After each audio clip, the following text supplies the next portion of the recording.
থামছেই না। হে ঠাকুর, হে মা দুর্গা, হে মা সন্তোষী মা, আমি পুজো দেবো মা, বৃষ্টিটা একটু থামিয়ে দাও। আরে বুঝছো না কেন? বৃষ্টিটা না থামলে আমি যে মেডিকেলে যেতে পারবো না, আমার বুড়োটা ওখানে পড়ে রয়েছে। বৃষ্টিটা থামিয়ে দাও না মা। হ্যালো, ওই ওই আবার ফোন বাজছে, কিচ্ছু শুনতে পাচ্ছি না, কেন যে বারবার ফোনটা বাজছে। হ্যাঁ, হ্যালো, হ্যাঁ, ও হ্যাঁ, হ্যাঁ মা বলো। না না, তোমাদের আসতে হবে না গো, তোমরা যা কাজ করেছো দুদিন ধরে। কি খাবো?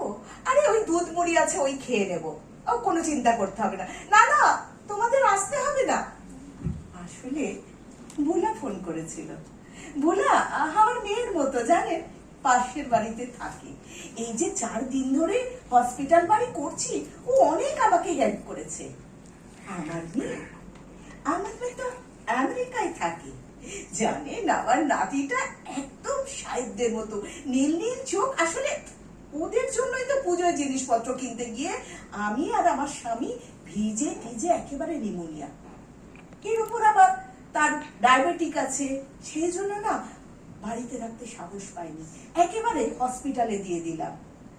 কলকাতা শহরে তো আপনারা সবাই জানেন, এই সব ঘরে ঘরে বুড়ো আর বুড়ি। আচ্ছা, এত যে বৃষ্টি পড়ছে, সরকারের কোনো হেলদোল নেই, তাদের বাড়ির লোকজনের সামনে জল জমে না।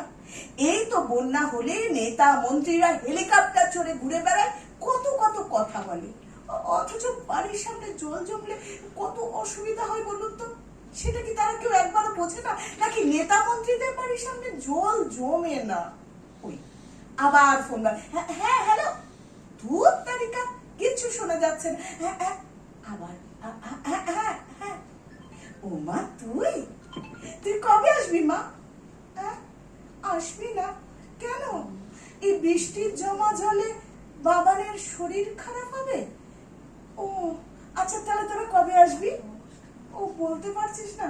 ও মা, তোর বাবা শুনলে খুব খারাপ ভাববে রে, আমরা কত আশা করেছিলাম। কি বললি?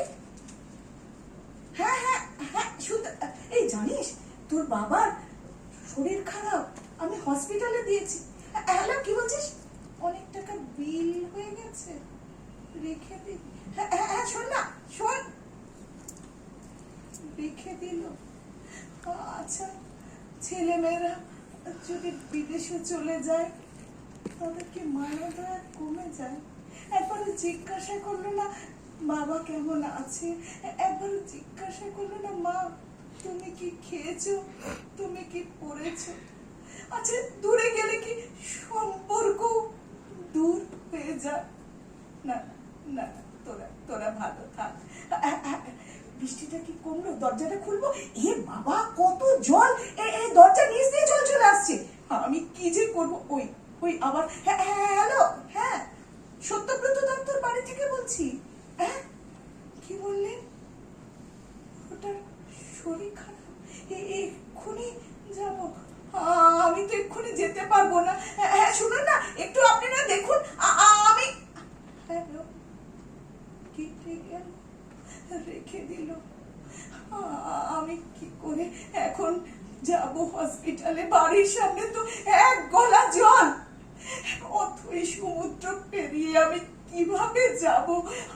আপনারা আপনারা আমাকে একটু সাহায্য করুন না, আমার কর্তাটা চলে যাচ্ছে, ফ্যাল ফ্যাল করে দরজার দিকে তাকিয়ে রয়েছে, আমি কতক্ষণে যাব?